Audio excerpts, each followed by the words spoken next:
penjaga distopia sekalian, saya Imam Sunu akan membedah tentang tujuan hidup.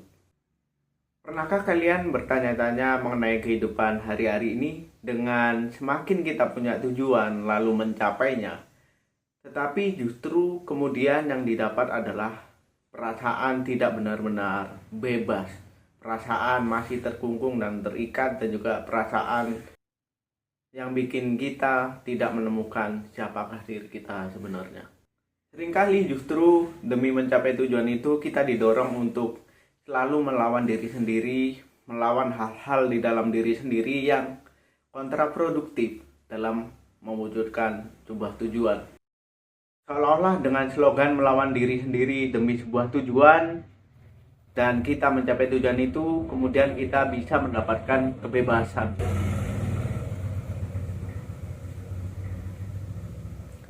Seperti halnya anak kecil yang selalu dipaksa untuk melawan dirinya sendiri di pagi hari, untuk bangun pagi, mandi pagi, dan berangkat bersekolah.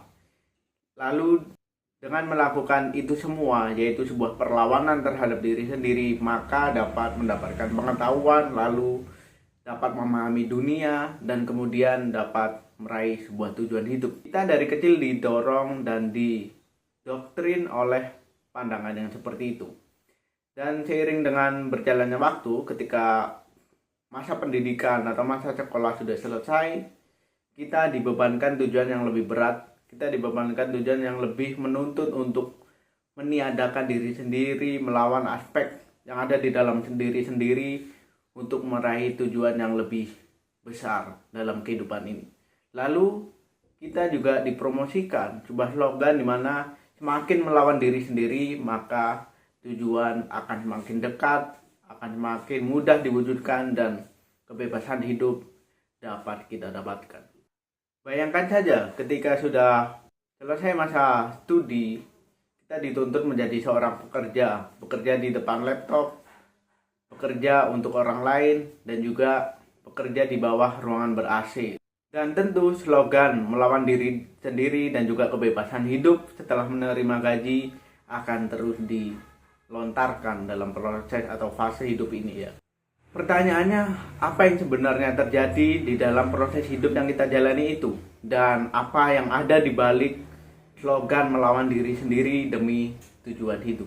Seorang filsuf bernama Byung-Chul Han memposisikan persoalan ini sebagai persoalan krisis terhadap freedom, crisis of freedom, atau krisis terhadap kebebasan manusia. Kita memahami ya, kebebasan itu bebas dari suatu kondisi menuju ke kondisi yang lain.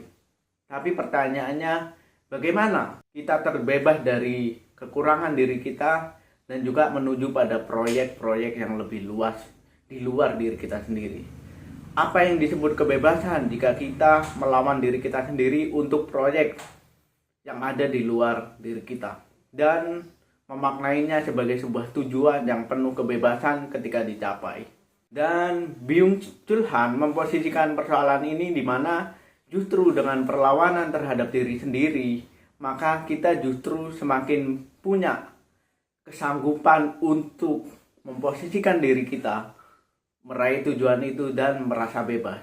Dan justru titik kesanggupan itulah yang mengekang diri kita di dalam tujuan yang kita susun sendiri. Jadi alih-alih kita dipaksa untuk punya tujuan, kita diberikan kesanggupan untuk punya tujuan. Dan juga kesanggupan ini ditekankan untuk dicapai dengan cara melawan diri sendiri dan juga menuju ke proyek yang lebih besar dalam kehidupan ini, yaitu sebuah tujuan yang lebih besar dan tanggung jawab. Ini seperti jalan cerita seorang anak yang dari SD hingga SMA, SMK ataupun kuliah dituntut untuk belajar, dan sebenarnya belajar atau bersekolah ini belum tentu sebuah jalan yang mereka raih gitu ya. Dan belum tentu juga dengan pengetahuan yang lebih banyak maka kebebasan itu dapat dicapai. Justru dengan penyelesaian pendidikan yang tuntas, dan juga dorongan dan kesanggupan untuk menyusun sebuah tujuan hidup yang lebih besar, maka slogan melawan diri sendiri demi sebuah tujuan akan semakin matang. Lalu hingga sampai ke fase dunia kerja, maka hal ini akan memicu berbagai permasalahan. Pertanyaannya adalah, apa masalah selanjutnya dari tujuan hidup yang dicapai melalui perlawanan diri sendiri?